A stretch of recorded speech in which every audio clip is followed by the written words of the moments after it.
You're listening to the Good Old Boys Fantasy Football Podcast. Now here's your hosts, Kevin, Derek, and Alex. Alrighty, welcome in, ladies and gentlemen, to another episode of the Good Old Boys Fantasy Football Podcast. I am Derek, and I am joined, as always, by your co-hosts, Kevin and Alex. Gentlemen, how are we doing this evening? I could not be more ecstatic that Week 15 is done and behind us, because what a minefield this week was. So kudos to everyone. No matter how you did it, if you were able to squeak by in your playoffs and survive Week 15, congratulations, you earned that. You absolutely did, because between COVID, between IR, and between just downright crap performances by a lot of big name players, this week was a challenge.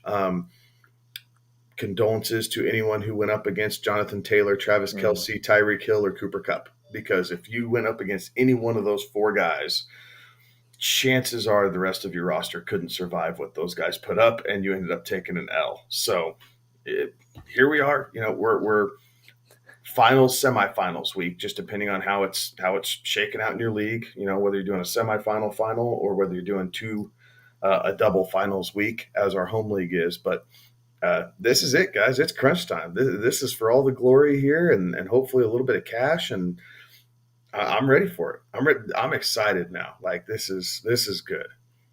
It's it was nice of the NFL to like drag this week on because of just like, it was like they gave you glimmers of hope, and then that hope was dashed away, and then it was just what should have been, you know, kind of a cut and dry Week 15 was anything but it,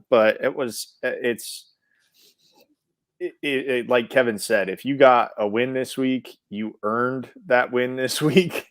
And if you took an L this week in your playoffs, that's the way this beautiful game treats you. It's not very kind at times. So, gentlemen, the good news is I hung the first fantasy football trophy of the year on my mantle as the games closed out tonight. One of my work leagues had the championship game running this week, and I pulled that one out. So we've already got one chalked up on the mantle there. And I'm actually really – I had a different week than I think a lot of people had for fantasy football because there were several of my leagues that I had the first round bye in. I was counting them up. I had 6 different first round buys throughout several of my leagues. I managed to be on the right side of the Kelce, the Cooper Kupps, the Jalen Hurts, and the Patrick Mahomes. Like I was on the right side on a lot of these different lineups there. So I've got a lot of teams advancing into championships now or into the semifinals in a lot of different leagues. So I'm feeling pretty good, pretty amped up, a little bit different than I've been the last couple of weeks here, which is nice. I like this feeling here as we start going down the stretch. That's better than me. I think I'm alive in one fantasy football league. I think I'm still alive in the guillotine league that yes, you are. was a murderer's row, really, if we're being honest. It was a guillotine league. It was stacked against people who were trying to go lone wolf like me, but thank God I got Derrick Henry, Patrick Mahomes to carry me through, and now Patrick Mahomes and Dalvin Cook to keep me going. But yeah, I have actually no idea how I'm still alive in that league, but thankful that I am, I guess. So yeah, it'll be interesting to see, because I do believe that you're going to make the cut, and we'll get into doing those cuts later tonight, early tomorrow, just in time for waivers to run there. Actually, we'll just get them done tonight after the show's done. Yeah. So that way players are available on the waivers. So that'll be interesting there. I know Kevin and I and a team that we're co-managing there did some very good things in the St. Jude's Bowl, looking to get past into the top 10 to play for the ultimate championship over there. So very excited, looking forward to that one. So we've got some really good things on tap here, and very excited here for the weeks coming forward. So it'll be very interesting to see how this thing kind of plays out here. But what were some of your recaps besides just players being out, players not performing here in Week 15? The Patriots looked flat as the Colts kind of stuck it to them there on Saturday. The Broncos had every chance to beat the Cincinnati Bengals and bungled the Bengals game away.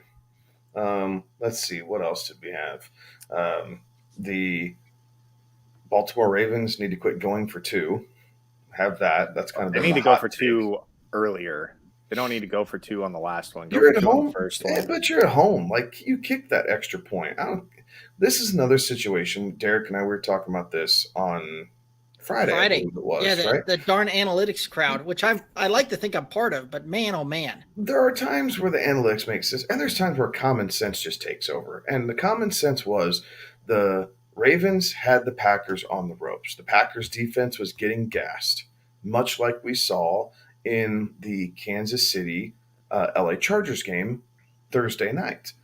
And instead of tying the game and taking your chances of overtime with an energized team that had just come back in the fourth quarter, you try and go for two because the analytics say to. Like, terrible. Like, the play call stunk, right? Like, that's been covered to death by the national media. Like, no one liked the play call. I just don't like the idea of going for two right there. Like, you go for two if you're on the road. You kick the extra point if you're at home. Like, that's kind of the old school way of thinking, but there's a lot to that. Like, you take your chances and let the crowd help you in overtime win that game. I think, and I saw, I'm sure everybody else kind of saw that video of John, whichever, Harbaugh, thank you. I've been too college footballed up here lately. Of John Harbaugh kind of talking to the team and hey, when we score the second touchdown, do we go for two? Do we want to kick the field goal?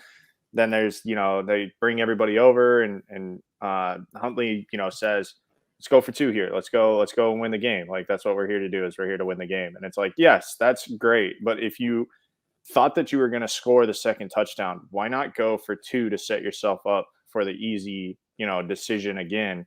Why not go for two after the first one? If you're playing to win the game, why not go for two after the first one? Because it's still a 14-point game, right? It's 14 points. You're either going to have to get, a touch. You're still going to have to score two touchdowns to give yourself a chance. So why not go for two the first time? If you don't get it then you have to go for two. You force your hand and you have to go for two. And worst case scenario, you have tied the game and you're going to overtime. Best case scenario, you win the game. So that's where that's the thing. If you're looking that far ahead and you have the mindset of, we're going to score two touchdowns here to come back after we score the second one, what do we want to do?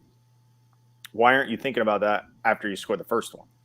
Right. And if you're going to go for two, put Mark Andrews in line. Don't spread him out wide on an island where he's easier to double team. Put him in line and then have him, do a quick out to the pylon where you can have some natural rub routes, right? And create some separation there. Instead, you're forcing the ball into double coverage. And it was a bad design. It was a one route concept where everybody knew where the ball was going. What would have been a very interesting concept there is if they would have bootlegged that. If they would have ran that same play and a bootleg, the back way. Watch Huntley walk it in. Yeah, just watch him walk it. Or see Hollywood Brown open on the backside there, right? Right, like so. I didn't like the element fact of that they surprise went for was two, not there. and the play design was trash. Like, that's Really the best play you had in your entire sheet that these coaches carry around. That was the best play that you had. The play call really let them down. What the heck? So it's on them now. Now they're on the verge of missing the playoffs. They got a big game coming up against the Bengals this week, and we'll see what happens. But they got to figure out how to overcome some of these demons, and their defense needs to play a lot better so that way they don't get forced into going for two. I will say, though, it is exciting. The AFC playoff picture is unbelievable. Same with the NFC, really, but the playoff picture, this extra, wild card has made things so much more dramatic, and that's what the NFL wants. The NFL doesn't want the season to be decided by week 16 or week 17. Like, they want this to come down to the wire. I should say, week 15 or week 16 in previous years, but they want this to come down to that final week. That's what the NFL kind of needs, a jolt in the arm like that. Because it has been, same old hat for so long with these teams. So it is exciting to see how close, these wild card races are, how many teams are still alive in the mix of things. And honestly, I know that obviously you want the playoffs to mean something. You want the regular season to mean something as well, but they've done themselves a big favor by adding that extra wild card and keeping it interesting as we get into, the final 3 weeks of the regular season. Right. And I guess side quick note, Derek, and then I'll let you finish this off because I know we got to move on. But shame on all fantasy leagues who did not adjust their playoff schedule with the NFL schedule and who are ending in week 16 instead of week 17. Because of what Alex just touched on, it is so competitive, right? And you're not having, there's so much parity in the NFL that we've seen really over the course of the last few seasons. Yes, Tampa Bay went on a magical run. The Chiefs did it the year before, both Super Bowl winning runs. But outside of that, the competitiveness to get in the playoffs is crazy right now. You only have 4, maybe 5 teams that are just true duds.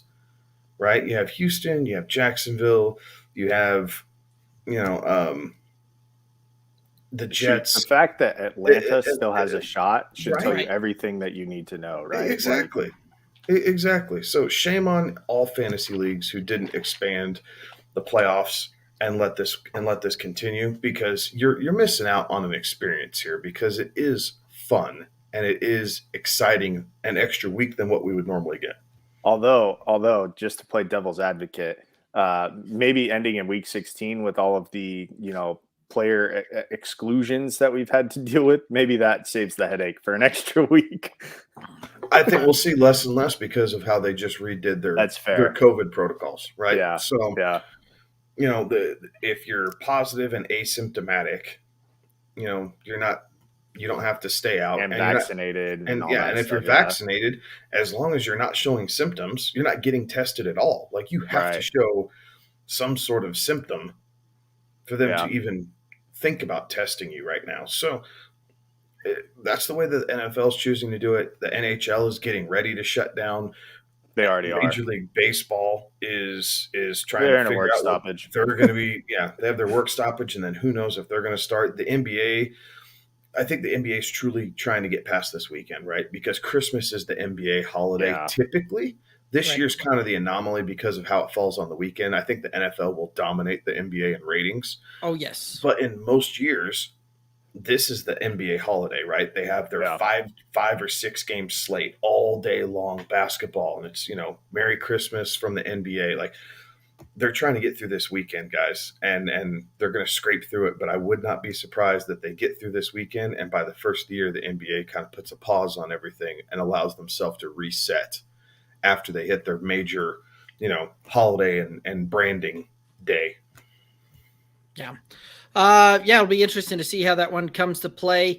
Guys, we do have a great show ahead of you for you tonight. We're going to talk a lot about our pines and shines, recaps that, the clutches, not so much as, the normal stuff. We've got a little bit more to talk about on props fantasy. We also got some waiver wire targets for you. We're going to recap the Thursday game. And we've got a new little segment coming here towards the end, so make sure you stay tuned for that. It'll be a lot of fun. So do us a favor. If you're tuning into this, or if you're listening on the podcast, listen on any of the podcast channels, do us a favor, head over to the YouTube channel, click the subscribe button, ring the bell, make sure you're getting all the notifications when we go live for you. The Good Old Boys Fantasy Football Podcast YouTube channel, click the subscribe button. Really appreciate all the questions coming in on the chat. Speaking of which, here's one right now. Trey over on YouTube, week 16. Should I start the New England defense versus the Bills or the Colts defense against the Arizona Cardinals? I'm leaning against New England's defense. Gentlemen, what are your thoughts here?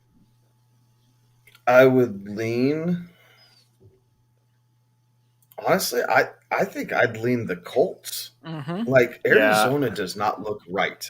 They just don't look right. And yes, you expect some sort of bounce back, but the Colts have been in fight or die mode for the last 5 weeks, and this team is hitting its stride. They understand what they need to do to win football games.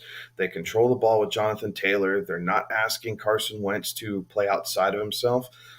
While New England's defense, I think, is a very good play with Buffalo coming to town, there is more focus on that game. The Bills, just saw the Patriots, 2 weeks ago. And so the game film is very fresh, even though they ran the ball 90% of the time, 95% of the time, because of the wins that they're having that game. But I think push come to shove, I'm taking the Colts against a struggling Arizona offense and trusting that defense will continue the run that it's on right now. Yeah, I think as I look at it, which team is going to be on the field more? You know what I mean? Like which defense is going to be on the field more? And I think with how the Colts are playing right now, that defense isn't going to be on the field as much, it's not going to be as on the field as much against Arizona because of how they control the ball and milk the clock with Jonathan Taylor. I think the New England defense against the Bills, I mean, Josh Allen is going to do Josh Allen things. It's a matter of will those other guys show up. Now the Bills don't really have a run game outside of Josh Allen, so they're kind of that one-dimensional thing. So I could see why New England's defense is tempting, but I'll agree with Kevin here. This Arizona offense is just not the same. I think Kyler is not right now. I think the length of the season is kind of caught up with him. The hits that he's taken throughout the first 14 weeks, 15 weeks of the season, the 3 weeks that he missed, whatever that was. I think that the Colts defense is probably the better play going up against New England's. You could be right there, right? Like, and I was looking at the weather forecast there for the Boston area for Sunday, right? So Sunday is supposed to be about 37 degrees, right? So it's not going to be cold. There's no precipitation showing. The highest wind gusts are going to be 12. So this is not going to be the same type of matchup that we saw in Buffalo a couple of weeks ago, right? Like where we saw the New England Patriots manage to win a game with Mac Jones only having 3 pass attempts the entire time. Like that's not how this game is going to play out. And the Bills are going to be able to move the ball. They're going to be able to throw the ball. You're going to see the normal Bills offense there going. So I kind of like the Colts defense there as well. The Colts are that team that nobody wants to play this time of year. Like I don't know that anybody in the NFL is looking at their schedule and rejoicing about the fact that they've got the Colts remaining on the schedule, because that team looks like it has everything coming together and all falling in place and clicking at the same time. So I also would lean the Colts, even though the fact that you've got the Bills seemingly be hit by the COVID bug right now, and it's kind of going through that team, and we'll continue to see how that plays out and see how some of this shakes out. I know that they've had several players test positive here in the last couple of days. So we'll see how that plays out. But first matchup, I like the Colts defense probably better than I like New England's defense as well. So unanimous decision across the board here, it sounds like. I will say, going back to Friday, like I had my Twitter feed up at work and it was just like every time I'd hit refresh on it, it was just like, oh, there's another Schefter tweet. What game just got canceled or what game just got postponed? Like, oh, there's another Schefter tweet. Oh, who just, got knocked out of a game? Like that was almost as entertaining as the week of football was, just trying to see what was going on, to the point where I honestly didn't think they'd get all the games in this week. I thought for sure that there would be at least one that they would say, it's not going to happen. So here's a thought. And I'm just going to toss this out here since we're on this topic and we're talking defenses here. If you really wanted to keep New England's defense on your roster for next week, because they play Jacksonville, right? Mm-hmm. And what a juicier matchup than to have the New England Patriots defense on your championship week going up against Jacksonville.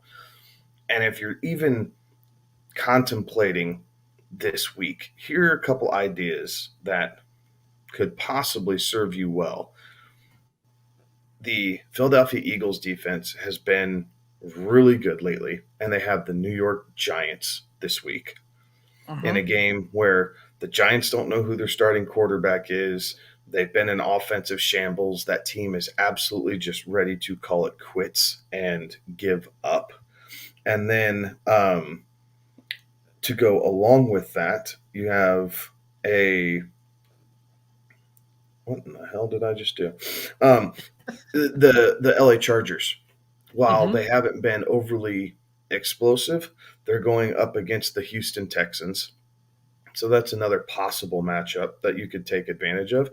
And the last one is, look at the LA or the Las Vegas Raiders going up against the Broncos. If Drew Lock is the starting quarterback of the Denver Broncos, the Raiders, I think, are going to feast on defense. Like they're just going to have a heyday. So while I like the Colts more than all of them on paper and up front, if you're chasing points in just random areas, trying to see where you can get some big boom weeks, instead of trying to hope that the Colts have a big boom week or the Patriots have a big boom, pick on someone who's playing a really crappy offense. And I think the Eagles might be the play here going up against the Giants if you're chasing points. If you're just trying to save face and just get your status quo, 8 points out of your defense, then Colts or Patriots are the way to go. But you definitely keep the Patriots on your roster for next week against Jacksonville, because that will be at least an advantage in that positional spot for your championship game.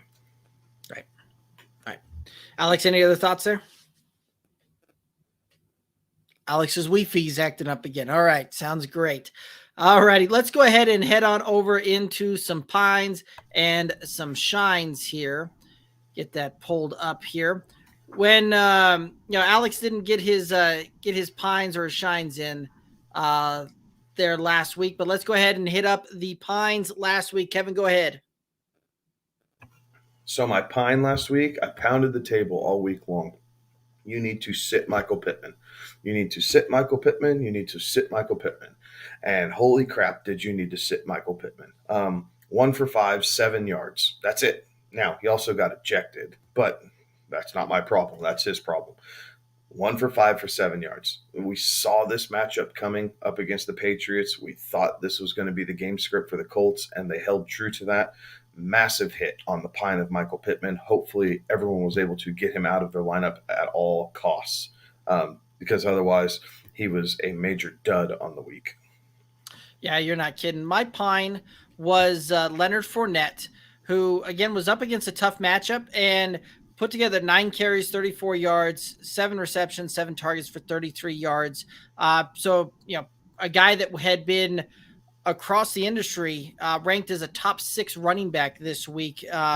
Just about in every place you looked at a projection, put up 67 yards for you and did not have a good performance. So taking a hit on that one. I know, Kevin, you also hit on your pine there. Let's go ahead and take a look here at the shines and call them out. I said Jimmy G was going to be a shine, and I did miss this one. They ended up getting it done on the ground, and he did not have to do a whole lot. He was very efficient, 18 of 23 for 235 yards, had the 1 touchdown, 3 carries for 4 yards. So serviceable, sure, but definitely not the top 10 quarterback play that I thought he was going to be this week coming up against Atlanta. So I'll take the miss on that and go to 1-1 on the week. All righty. My shine was Jalen Hurts, who just wrapped up that game in a win. 20 completions on 26 attempts, 296 through the air, 1 touchdown, 1 interception, 8 carries for 38 yards, and an additional 2 tutties on the ground.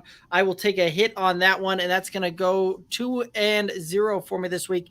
So I'm going to inch closer yet again here. But Kevin, I got 2 games to make up on you here with about 2-3 weeks left to play. So it'll be interesting here coming down the stretch. See if I can get back up there with you. Yeah, I'm gonna have to start sandbagging like you do. That way I can, hold my streak off. No, I'm just messing. But, yeah. Well, we need Alex to get above 500 here. Like he's floating just below. So we need some, good vibes flowing Alex's way. That way we can all say we at least finished above the mean and kind of go on about our year here of touting success.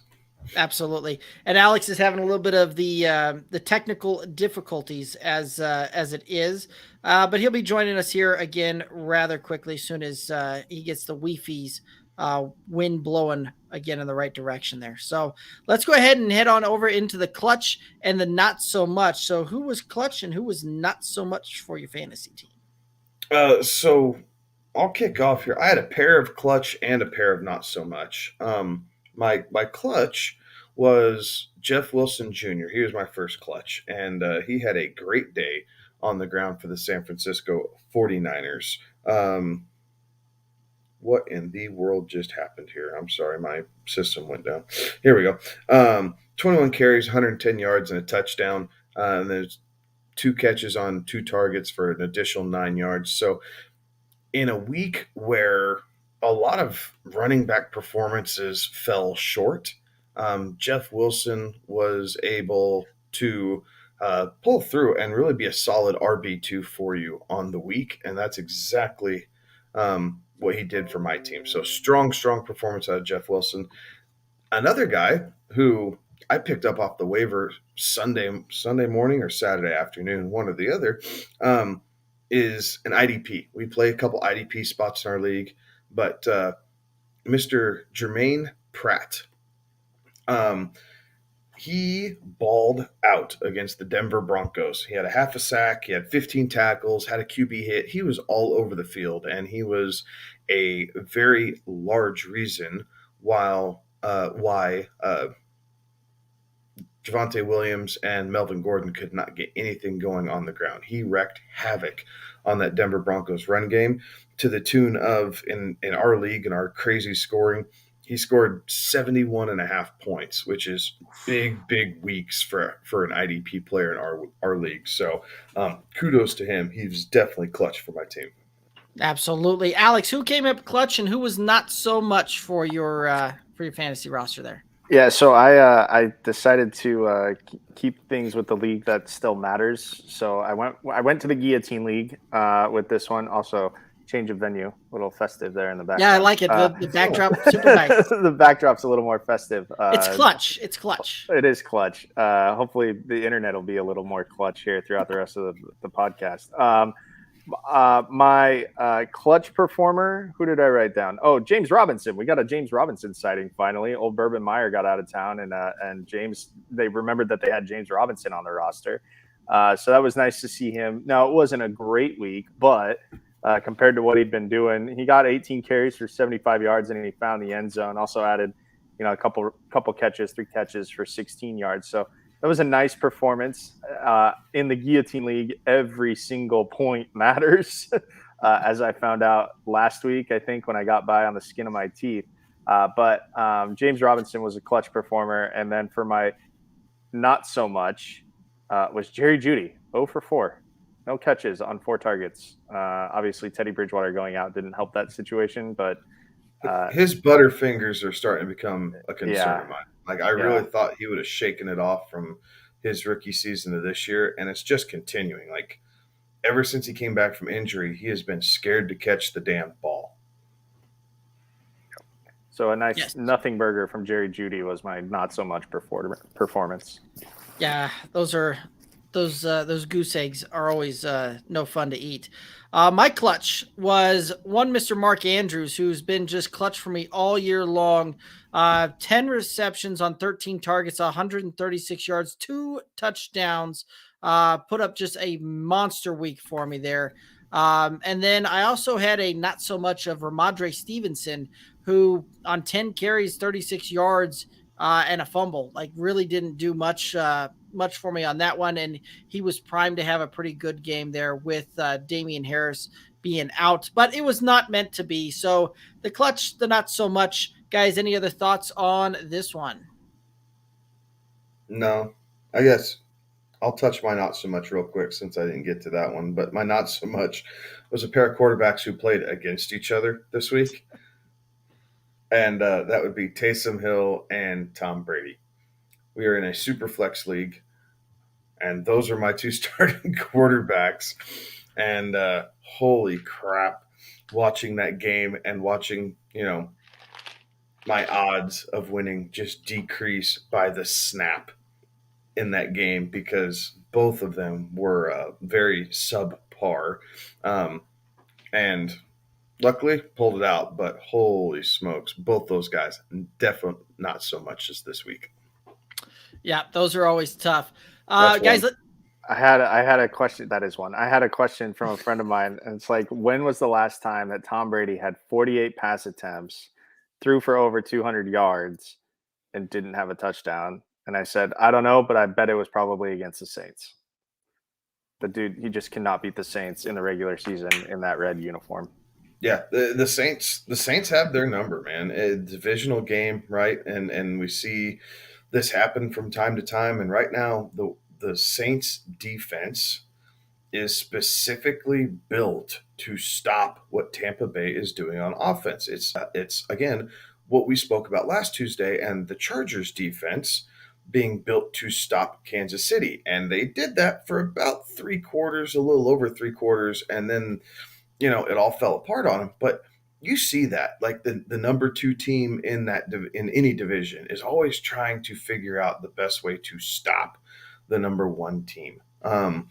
And it's just a matter of if they can get over the hill just quite or not. But yeah, the Saints defense against Tampa Bay, lights out, man. Tom Brady is glad he only sees them twice a year and not any more than that, because they are not fun performances. I do find it interesting that the game where there was only 9 total points produced both of your not so much performances. That's weird.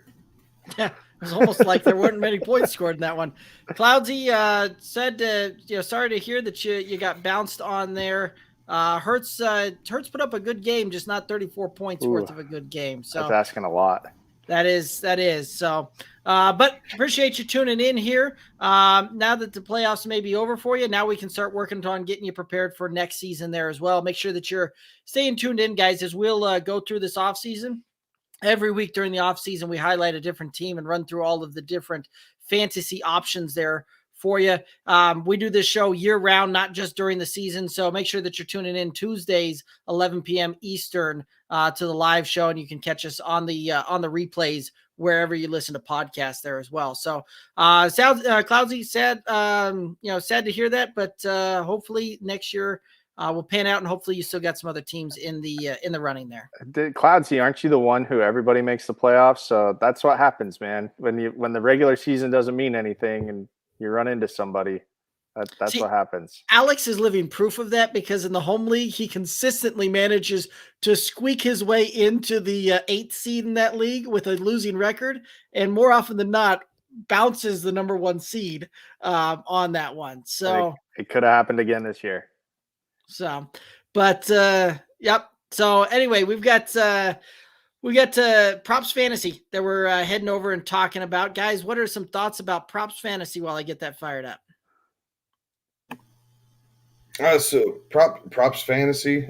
You guys been hearing us talk about props fantasy. It's kind of the latest and greatest way of crossing over fantasy sports. This site is really neat because it allows you to take teams from different platforms and even with different scoring systems, and it places them head to head on this site. Now the algorithm behind the scenes does come up with the fairest matchup, right? Yeah, the scoring, right? It balances the scoring, so that way, if one team's getting 8 points per reception and one team's getting a half point per reception, it does balance that out. But it is a cool way to connect with different people, or just banter back and forth with people who you may not even be in a league with. You just are coworkers, and you guys like talking smack about your fantasy football teams. And props fantasy allows you the ability to do that. You can see your teams go head to head and figure out, who really has the best team. I like it too. If you're in multiple leagues, right? Like we all are. If you're in multiple leagues and you're with somebody, say that you work with, and maybe you're in the work league with them, and maybe they got the better of you the 1 week or 2 weeks that you went up against them, but you said, hey, look, this wasn't my best effort drafting, but I've got another team that would mop the floor with anything else that you can put out there. And that's what that props fantasy kind of allows you. It does allow you to, settle that argument. You don't have to worry about, oh, well, if it was this, and then you do all the math. No, you load your team up, you have your coworker or whatever load their team up, and then you guys can duke it out and see who actually would have won. Absolutely. And so, one of the fun things too is we've been going through here, and even if you don't necessarily want to put another one of your teams, you're not wanting to necessarily face anybody up like that, but you like going through and kind of calling your shot on games and matchups and things like that. Like Props Fantasy gives you the opportunity to go in there, look at the matchups, look at the lineups, and pick which one of those teams that you think is going to win.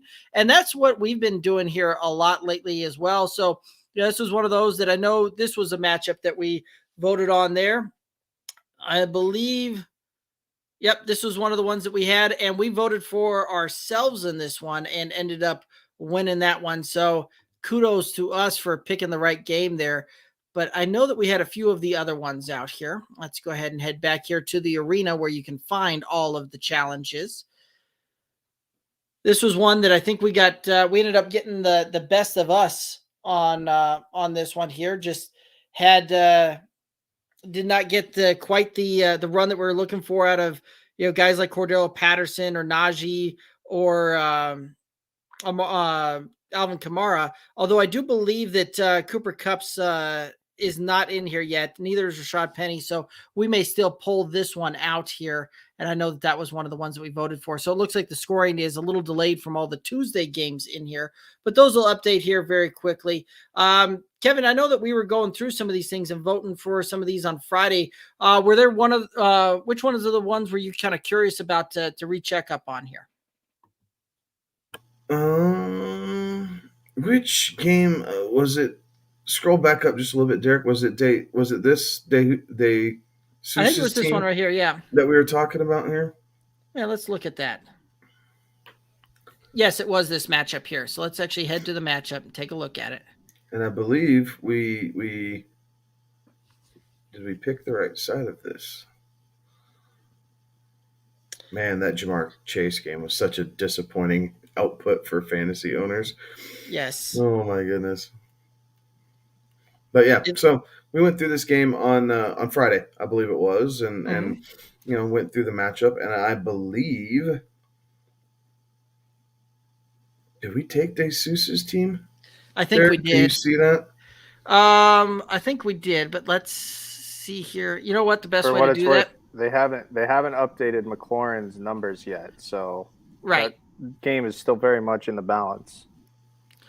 So I know once you get into some of these things and the game is actually completed, it'll tell you which one that you took and which one you won. So let's just go back to some of the previous challenges and we can see kind of what that looks like here. So completed the challenges here where we're selecting them. So like this one, we selected, it'll tell you, hey, touchdown, you won this thing. So you can absolutely go back and look at all of your challenges and see what it is. It's not going to do that with them not being completed right now. But, those will start coming and we'll be able to see a lot of those things happen as the scores get updated on the overnight and this week gets finished off here. Pull up your game here against JB Buck's team because I know we talked about this one. Yes, we did. And I think in this one we took JB Buck's team. Like, man, Jalen put up a monster game. We did end up coming through with this one. Yep, and Miles Sanders is down there as well with 0 points, and he had one of his best rushing performances of his career tonight. So, but he does have. We Cup. Might be just off. He has Cup. I mean, there's only a 2.5 point difference. We might have been right here. JB Buck's team might have just got the best of us here. Sanders with Sanders and Hurts going. I think you're right, Derek. We got over the top. We missed this. We underestimated our power and our prowess in the fantasy industry here. And I guess that's what I get for doubting us. Yeah, don't doubt the boys. That's we did vote on this one, Kevin, and right here it's easy to tell which one we took when there was only one participant voting on that one. So we picked the wrong side there. But awesome. So guys, again, this is one of those that you can find the description down to this, down in the show notes, down in the regardless of where you're looking at it. If it's on YouTube, it's down in the description. If you're listening on any of the podcasts, you can find it in the show notes. You can find a link to it where you can head over to Props Fantasy and get started today. Like we've been saying, part of the reason we do this is because it's a lot of fun and going through this, and always a blast doing this thing. So they're onto something. They've got a really good thing going here. Getpropsfantasy.com. It is a blast. You need to make sure that you're heading over there and getting on it. Plus, there is a way that you can challenge the boys over here on some of these things, and some of the new features that they're going to be coming out with is a best ball type of thing, and that'll be coming down the road. So look forward to doing that. Look forward to seeing y'all in the arena, and look forward to being able to challenge y'all and get that one going. Guys, any other thoughts on Props Fantasy? Sign up, sign in, go check it out. Come challenge us. Let's see how the season finishes out here. It's going to give us all something to do here for week 18, as championship week should be over. So join us on here. We can throw a couple teams together here for week 18 for bragging rights to wrap up the fantasy season. Let's see if my guillotine league can survive a Props Fantasy matchup. There you go. Yeah, we should absolutely do that. In fact, Alex, we may have to put that challenge and open that up later tonight. I like it. After waivers, though. After waivers. Yes. So it'll run, and those teams will update and all of that. So that is one of the beautiful things, that it will update that thing. So, guys, we do have the waiver wire here, but there's a lot of this stuff that is going to be pretty chalk at this point. Looking at it, if you're needing a handcuff for Lamar, go pick up Huntley type of thing. If you needing to find a replacement for Leonard Fournette, Ronald Jones is out there. Any other thoughts here? Anybody else that you guys can really think of that you really need to be looking at for the waiver wires? If you were an Austin Eckler owner, go pick up Justin Jackson. Yes. Like we saw how that was kind of looking. Eckler, has he officially hit the COVID list? I know they had a beat writer say that he had tested positive, but they hadn't actually declared it yet. We thought it might come out here. There were a ton of charges that got put on it today. So, a ton. But yeah, so if you're an Eckler owner, go pick up Justin Jackson. If you lost Fournette and you don't have Ronald Jones, take a look at Craig Reynolds from the Lions. This guy has definitely come out of nowhere, but out of nowhere, in his first 2 career starts, he has the most yards on the ground in Detroit Lions history. Now, while the franchise is not necessarily filled with, Hall of Famer upon Hall of Famer like a Pittsburgh Steelers franchise is, the Lions have been around for a hell of a long time, and for him to be able to set this record is pretty cool. He is running the ball. He is running the ball well, and it is allowing Jared Goff to have the time to actually throw the ball with a lot of efficiency. And because of Craig Reynolds' success, I think that's why we're seeing a boosted emergence of a guy that we'll talk about here in just a second in Amon-Ra St. Brown. Absolutely. Alex, any other must-haves on the waiver wire for you? Something that you need to let the people know about? I'm going to tell people, don't fall into the Lev Bell trap. Once again, do not fall into the Lev Bell trap. Or Duke Johnson. Right. If you missed the train, don't go chasing those points. It's only the second time in his career he's had a multiple touchdown game. Don't go chasing Duke Johnson. No. Hard pass. Although Duke Johnson with the RB1 finish type of thing, that was insane to look at. Because everybody in the industry called that. Yes, absolutely. So that was one of those that you just look at that one and go, well, if very few people had, there was very, very little chance that you faced a Duke Johnson on against any of your matchups. So lucky you. Guys, let's go ahead and head on over to Thursday night here. Let's take a look at that game. You got the San Francisco 49ers, 3.5-point favorites heading to the Tennessee Titans. The over-under 44.5. How do you guys see this one playing out? A lot of ground and pound in this game. Yes. A short passing game, a lot of running game on both sides. I do think that's going to speed the game up, so I like the under just because the clock's going to keep running. We're just not going to have as many stoppages in this game as we do in others. That tends to lead towards an under-type scoring. And right now, the San Francisco 49ers are kind of the Indianapolis Colts of the NFC. No one really wants to see the Niners right now. Their defense is starting to click. Jimmy Garoppolo has been extremely efficient. You're seeing George Kittle come back into play. after early season injury that had him hampered for a little bit. Debo is still fully active in this team and his role within that team. You're thinking you're going to get Elijah Mitchell back for this game coming up against the Titans. So all good things for San Francisco, and I think they find a way to cover this 3.5 on Thursday night. Yeah, I like the comparison that you made there, Kevin. I think the Colts are the team in the AFC that if they make the playoffs, that whoever draws them is going to be just very upset about it. Likewise, I think the Niners, if they make the playoffs, whoever draws them will be very upset about it because they're going to be tough outs when it comes to it. I think they very much mirror each other in their respective conferences. The Niners have been playing pretty well over the last 4 or 5 weeks. The Seahawks game, throw that out. That was just not a great performance there. But they've been playing very well, playing good football. So I agree with you, Kevin. I think possessions will be at a premium in this game. I think there will be very limited possessions. So I will take the under, and I think that the Niners are able to cover. I think they just have too much firepower for what the Titans are able to offer. Yeah, I do agree with you. I do think that San Francisco wins this one, but I'm going to be the contrarian on the and take the over on Aren't this you one. Mr. Thursday night under? You are Thursday Yes, night under. apparently I've converted everybody on the show. You've converted me for sure. And yeah, the Niners going across the country playing a team that they're not really familiar with. Mm-hmm. Get in and get out, and you want the over, huh? Well, the question, the reason being, right? So do you really see the Niners scoring less than 25, 26 points in this game? I don't. No, they've hit 30 points in 5 of their last 6. Is that I think that's what it is? Yep. I see 30 points. I see 30 points pretty easily for the Niners on this one. I don't believe that you're going to see the Niners hold.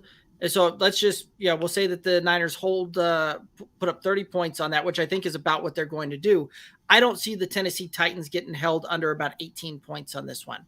30-18, that gives me 48. So I'm going to take the over on that one. And that's where I'm going to kind of see this one play out here. And I think you're right. I think you're going to see a lot of ground and pound. A.J. Brown likely is going to be back from a lot of what I've been reading on this one. So that sets up the play action type of thing. So you may get one of those big A.J. Brown breakout, type of plays, touchdown type of deal there. So I'm calling for the over, but it's just barely because I don't see the Niners defense keeping the Titans under about 18 points in this one. I'd agree. Side note, I don't remember who we were talking to on Friday, but I sure hope they listened and they didn't start Julio because you and I called that one.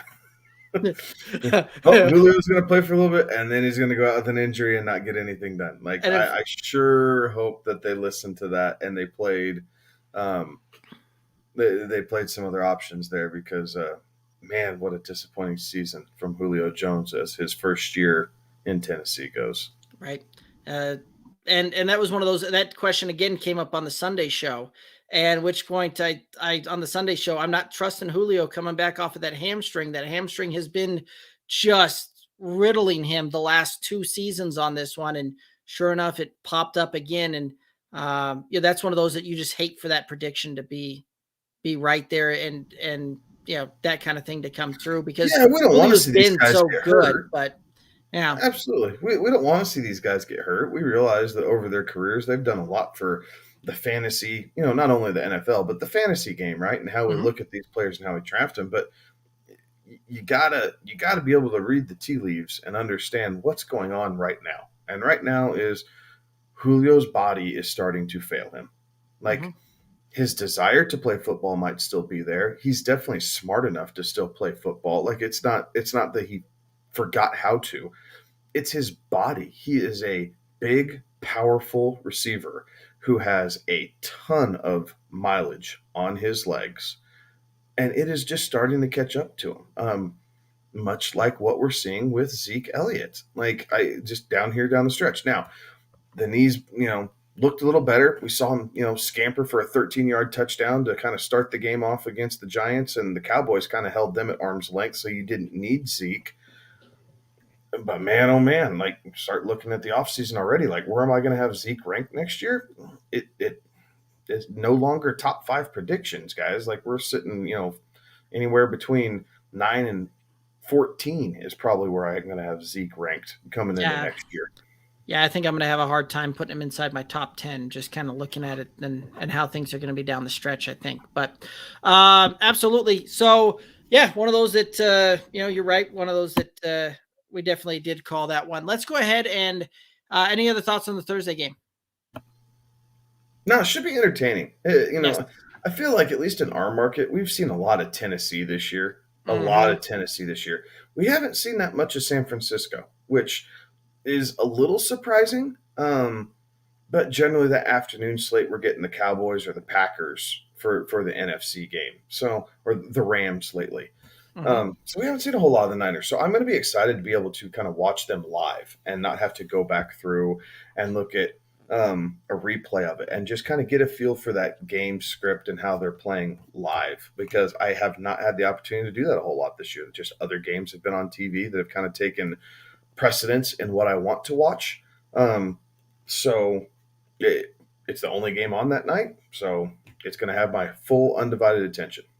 I like it.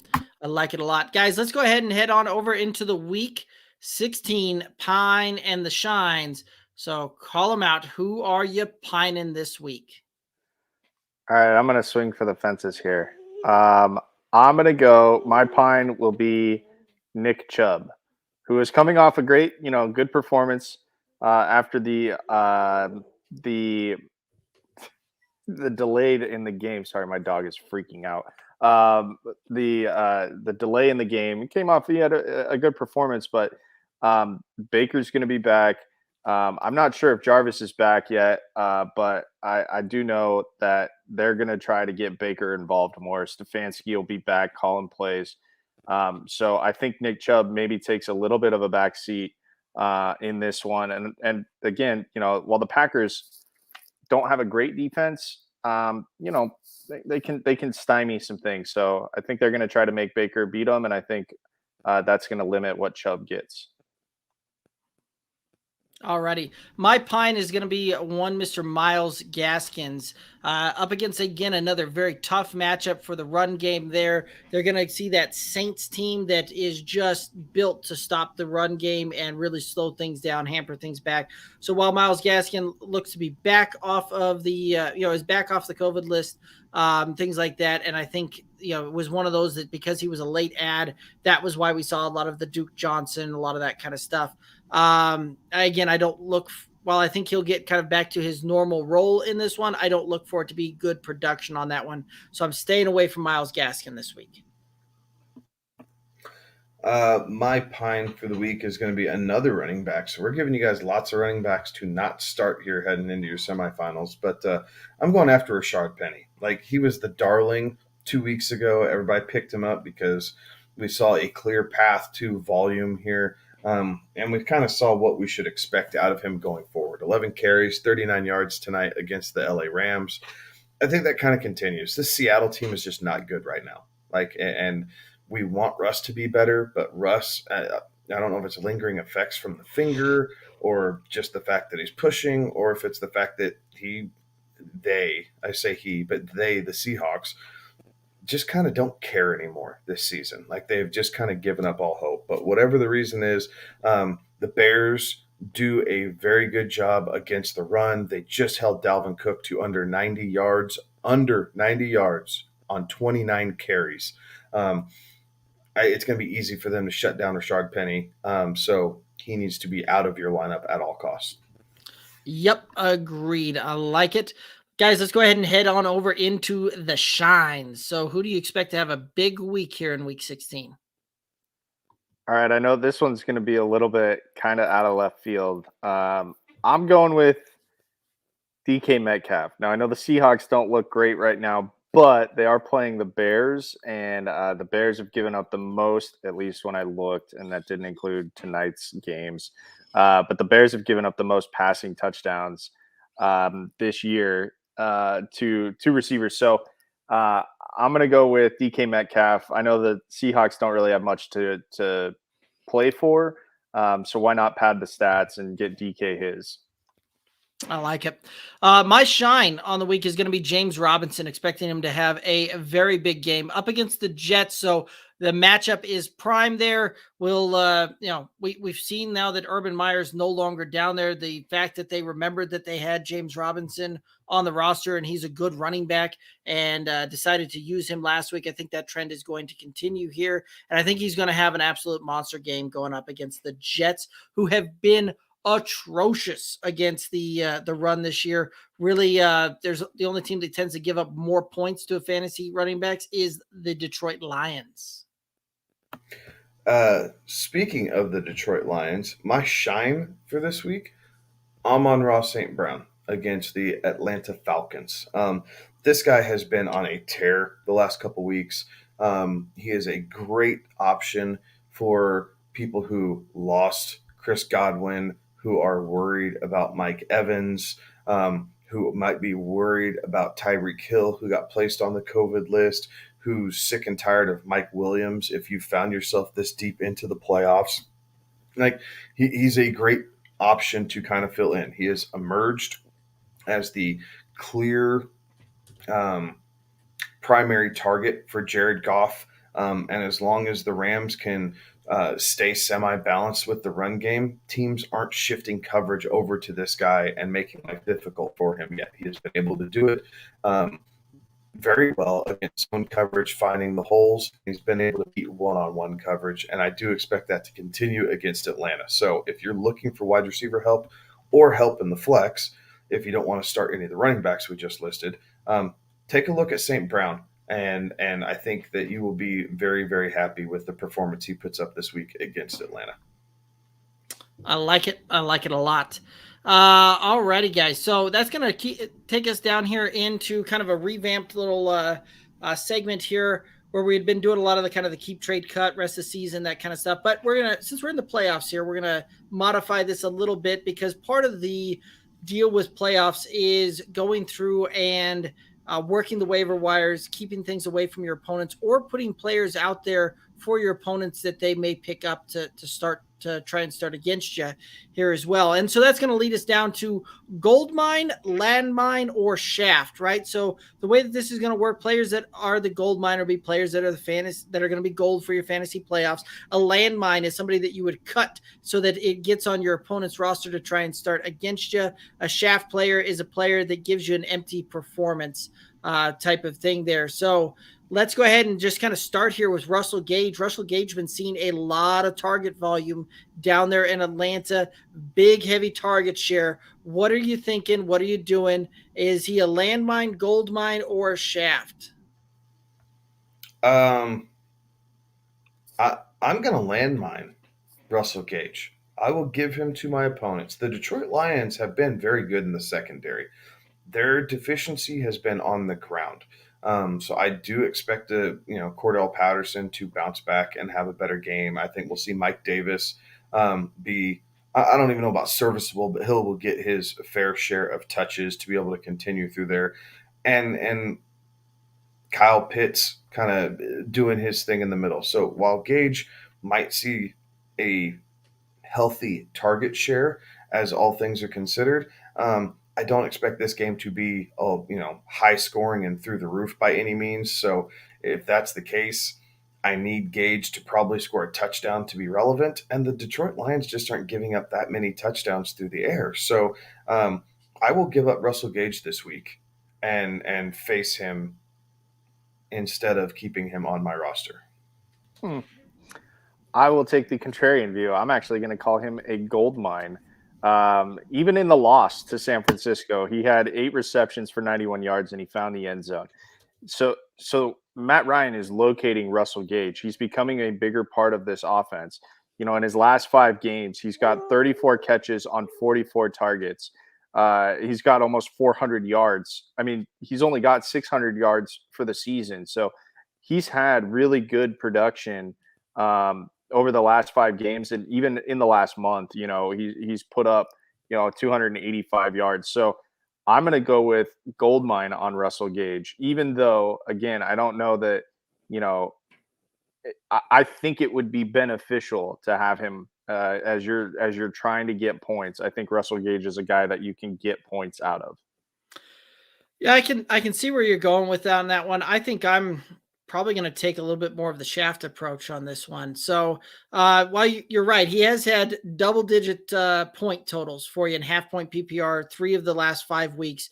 2 of those weeks was a 4.9 performance against New England, a 6.4 point performance against Carolina, both of which have good pass defenses. Detroit, like to Kevin's point there, was has had a pretty decent pass defense. And part of the thing is Detroit gives up so many yards on the ground that teams don't need to throw the ball against them in order to win games, stay in games, things like that. So I don't necessarily see that continuing. I see it probably more of a under 10 performance. And then he's got Buffalo, who has been good. And I have a feeling that the Falcons are just going to get really shut down in that game there for week 17. Mollywopped is the phrase you're looking for. Yes, I was trying to find something that was somewhat a family-friendly term there, but I like that. Mollywopped is the term that I'll go with there. So, see what? That's folksy. Yes, I like it. So, again, 2 tough matchups. I think that he's one of those that you're going to have a hard time cutting him and putting him out there just because of the fact that he has had such a large target share. But I think that when it's all said and done, you're going to keep him, and he's ultimately going to shaft you on this one with a couple of empty performances here. So I like it. Guys, let's go ahead and head over to what will very likely be the top waiver wire pickup this week. And that's going to be a Ronald Jones. Ronald Jones going to be gold mine, landmine, or the shaft? I want to say gold mine for Ronald Jones. I want to do it, but I'm going to say shaft. I want him on my roster, but I don't know that I have the stones to play him unless I absolutely have to. And Derek, we were talking about the St. Jude Bowl earlier. We're going to have to. Like, we had Fournette.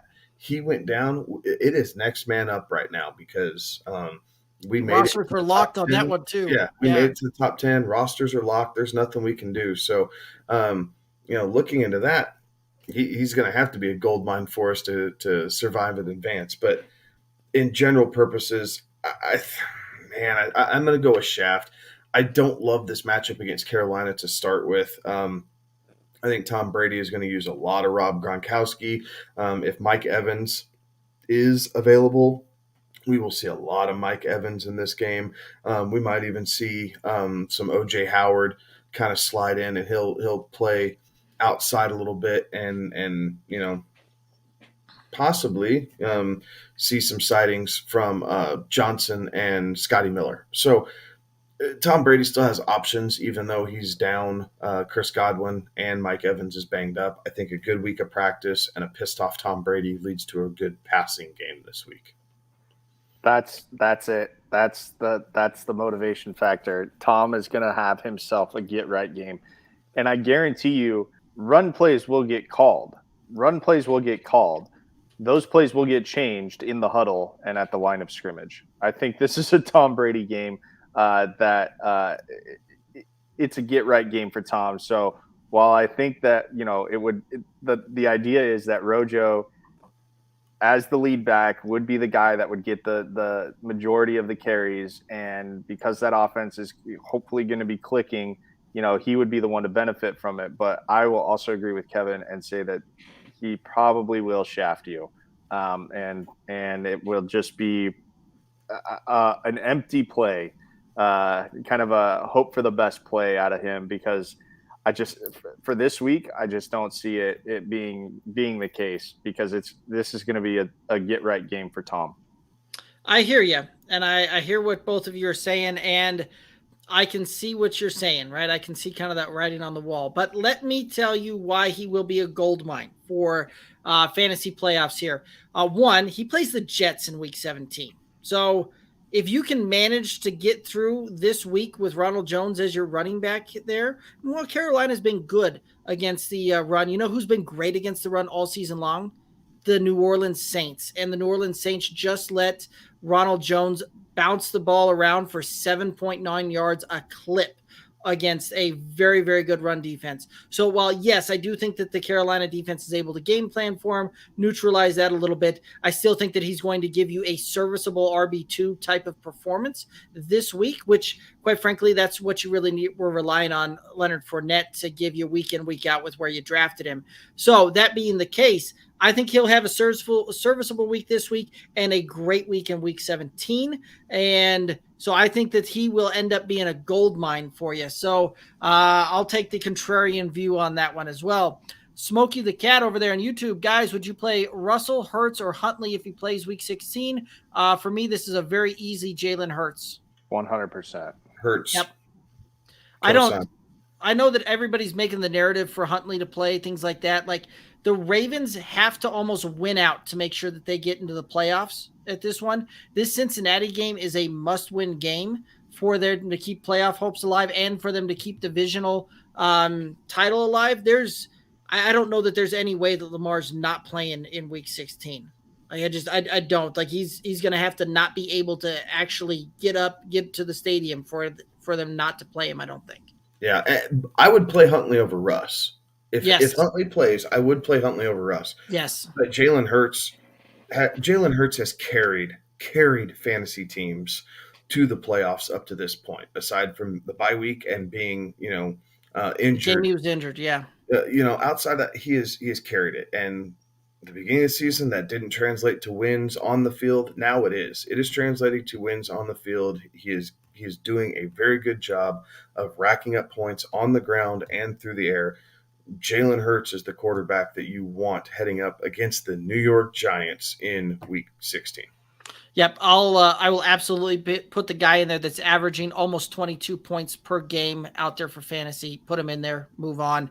And I think part of the reason that you saw Huntley's performance, they didn't have really any game film on Huntley there. Like that's a big part of it. That's the point I was going to bring up is that, not only did the Packers, the Packers obviously you prepare for all situations, but how much, what were you going back to learn of what Huntley could do? You're going back to Utah film, right? There's not much.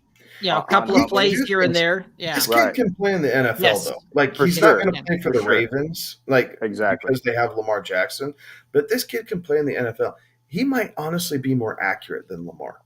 Like he looks more comfortable in the pocket than Lamar does, but he is not the first-round draft pick. He is not the face of your franchise. That is Lamar Jackson. Not an MVP. And they're not going to sit him. Like Lamar's going to play on Sunday. I don't care if they have to tape him up, shoot him up, numb him up, whatever it looks like. Lamar's playing on Sunday. I would all but, stake my mortgage on it.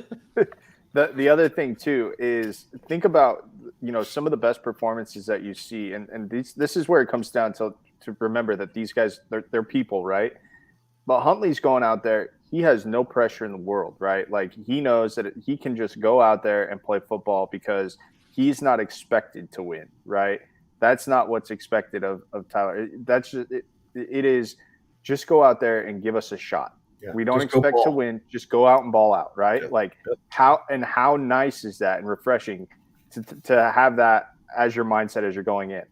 Now, if he plays again, there's pressure on him now. Like that pressure starts to build because we need these wins if we're going to continue our season. Like there are going to be other guys in that locker room that are saying, I've got bonuses tied to us keep playing, and keep playing well. Like that's going to get into that. It's just the fact of being a person, right? So I think if Huntley continues to play, that starts to creep into his mind. And then what happens? You're not allowed to play fast and you're not allowed to play carefree and loose. And that's when Huntley's at his best, right? That's when a lot of these guys are at their best, when they're playing fast, carefree, and loose, and not thinking about if I screw up this throw, if I don't hit that window, like that, those are things that will creep into their minds. So, right. Yeah, I would say without a doubt, Hurts is the number one choice here, even if Huntley plays. Yep. I would agree with that. Any other thoughts on this one? All right.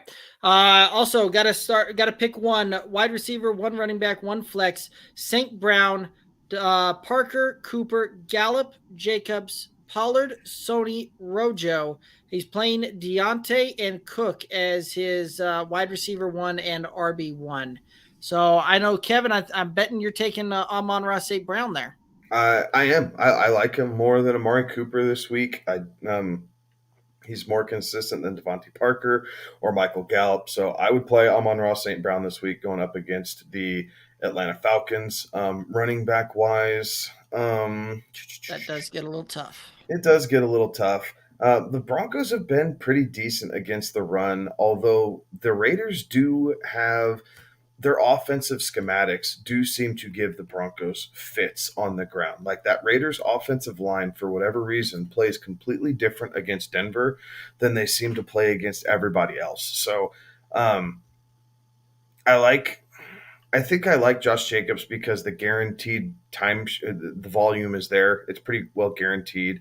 Tony Pollard, we will see him on the field, but he still has that torn plantar fascia. Like, we don't know when he's going to be able to, if he's going to have to say enough is enough and I can't go. Sony Michel, while he's been great the last couple of weeks, getting Henderson back for a full week of practice, I think balances out that timeshare.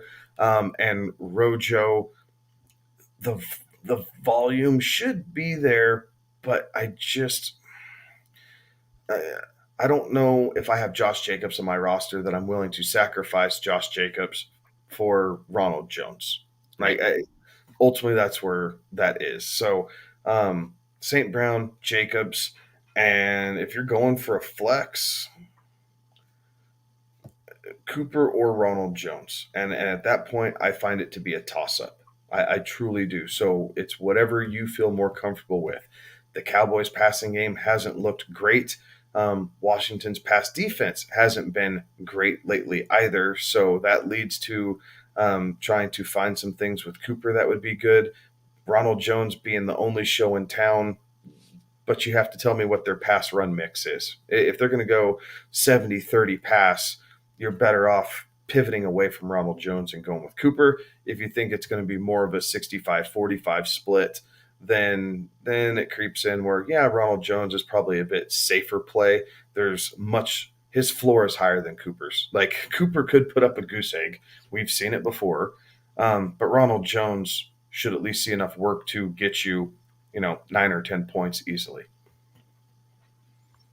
Yep. Alex, any other thoughts on that?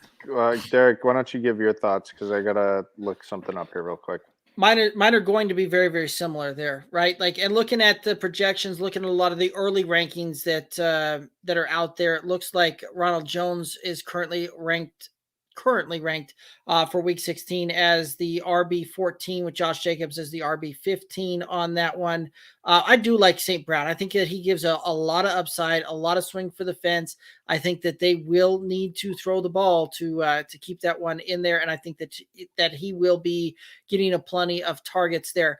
But the reason that I also am going to kind of lean on the Josh Jacobs there over the Ronald Jones on this one is the fact that Kenyon Drake's not there, right? So you're going to see a very heavy workload for Josh Jacobs.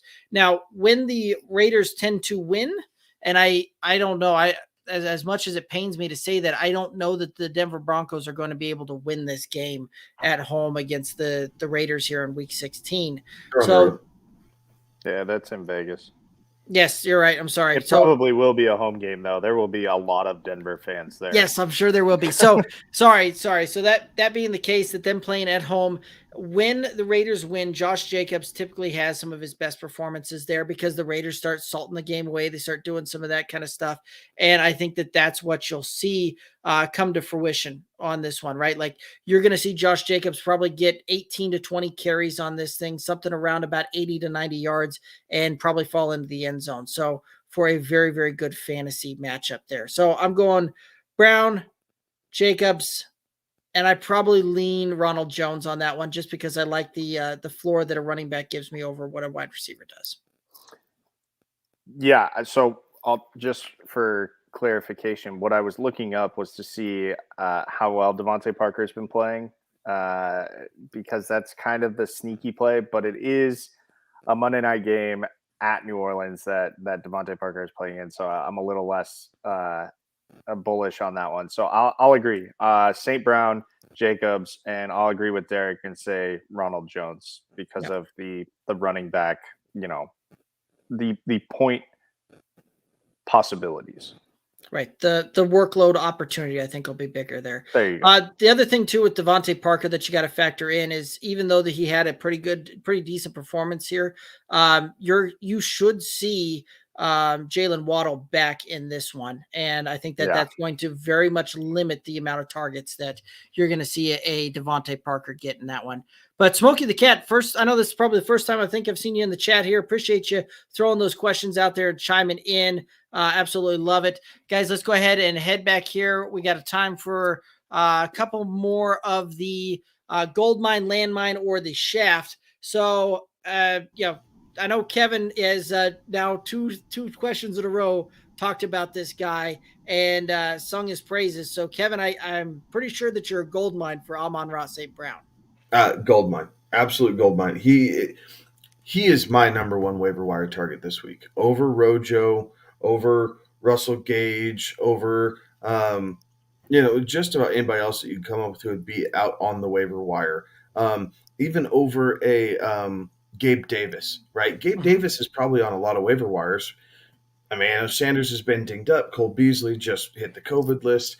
And so it's Diggs and Gabriel Davis and Dawson Knox. Like that's kind of the three-headed passing options that Allen has.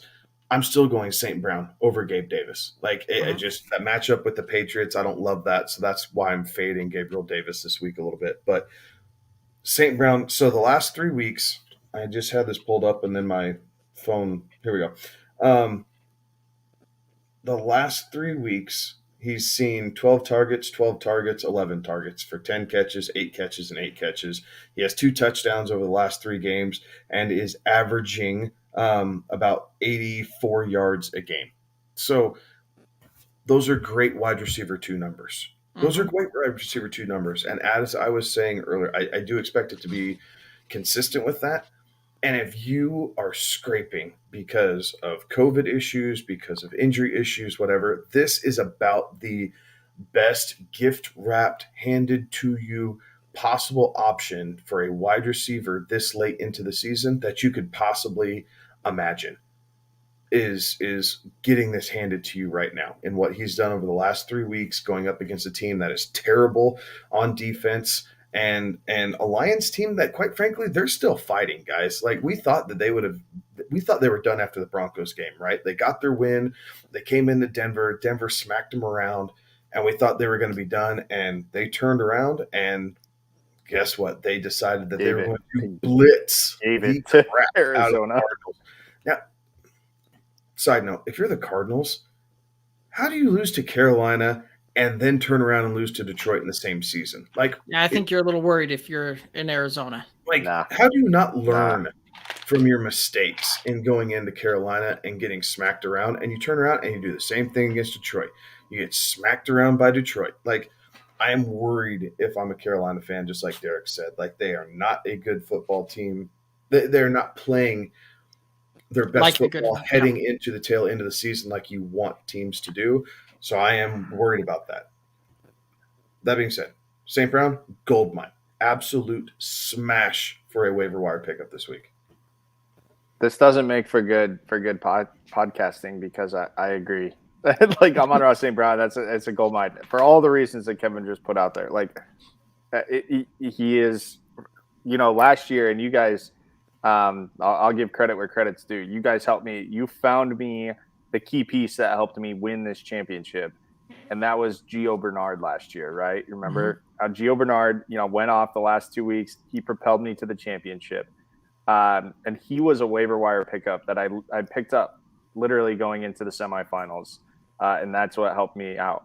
If you're going into your semifinals and you've got a guy like Amon-Ra St. Brown that can add to your team that's still out there on the waiver wire, blow the rest of your fab budget. You don't need it, right? You can't take it into next season. Blow the rest of your fab budget. Make sure that you're getting Amon-Ra St. Brown on your team. I like it. Triple sign on that one. So all in agreement there. Real quick question coming in: half point PPR, Higgins, Gage, or Kirk? Also Cordero Patterson or Ronald Jones. Guys, what's your thoughts here? I like Patterson going up against the Lions defense. I do think we'll see more ground game out of him, short passing game work, that type of thing. So I do think that Cordell Patterson has a better week than what Ronald Jones has as far as the running backs go. On the receiver side, every time I feel like I can trust Christian Kirk, he throws up another dud. Like I still feel like AJ Green, I'm crazy for saying this in some regards, but he's still the safer option for the Arizona Cardinals. Now, if you're chasing points and you need the points, Kirk's your big play guy. So that's who you would like more. Higgins going up against the Baltimore defense this week, I do kind of think that's juicy. Like that Baltimore defense is depleted. Their secondary, we'll have to see who's coming back from the COVID list, who can get healthy, and what their conditioning is. Like that's one thing that we haven't talked about, not only on our show, but almost industry-wide, is these players, like because of how this virus reacts with you, it does mess with your conditioning, right? It affects your lung capacity. Some people more than others, but even though these guys are at the peak of physical fitness, if their lungs get hampered or are just weakened in any sort of way, it does affect their ability to stay on the field. And for that reason, I don't know if Baltimore secondary is going to return back to normal. So I think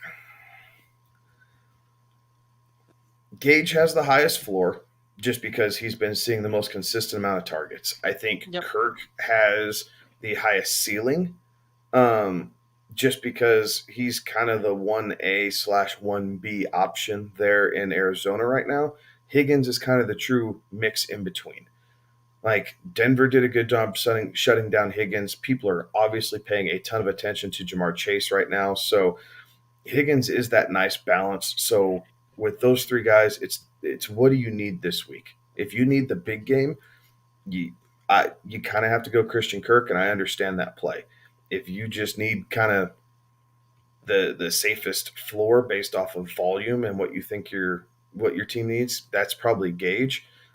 And if you could kind of take a bit of both, then Higgins is your option. But all those three guys are very close, and it just depends on what your roster needs for this week.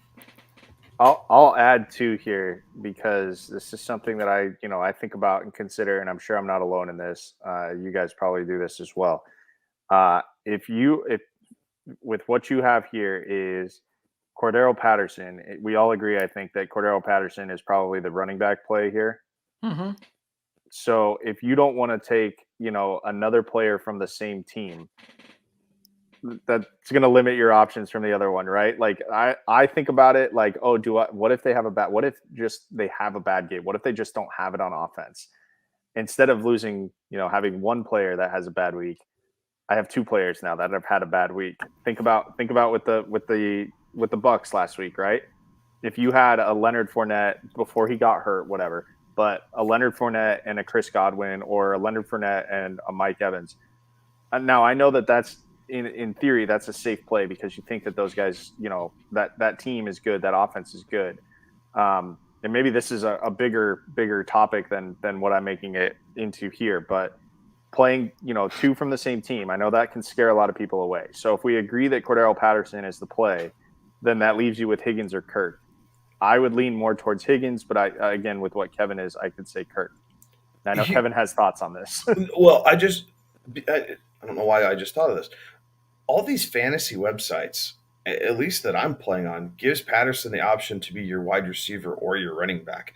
Mm-hmm. So if you're not sure that what you're going to get from receiver, grab Patterson as your wide receiver and then play Jones as your running back or your flex play if that's what you need to do. Like that's an option also.